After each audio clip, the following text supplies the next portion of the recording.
काय खोलता मास्टर आओ तारा किसे कला सा कुछ बोलला सका बोलला सा ना ऊपर से जब पहले हाथ कामना मशीन तो बड़ा हां ये खोल के भी सहेड़ा बताओ को तक तेज बोला तनी कुछ बोलला सा यार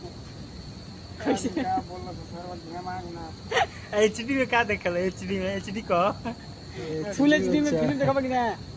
कहां देखल काठी में देखल काठी में फुल एचडी फुल स्टेडियम चलो तेज बोला फुल स्टडी चलो मास्टर आओ लोग बैंक ना ई मास्टर ठीक ही ना देखिए कुछ हो जाए ई मास्टर ठीके वाला बान है का हो वे जवाब ऐसे हां यो मास्टर के जोड़ देता जवान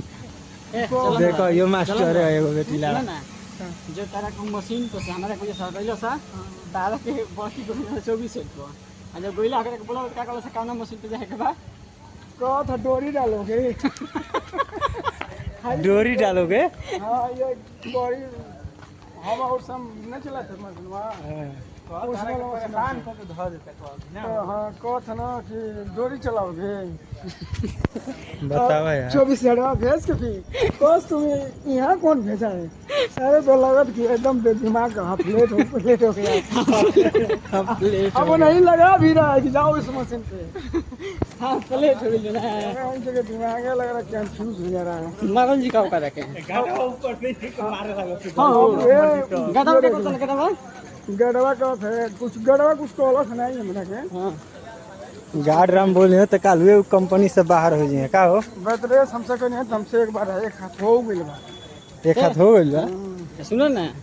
घरा ए दे ना अच्छा भौजाई कैसन वालो के क्वेश्चन बोलो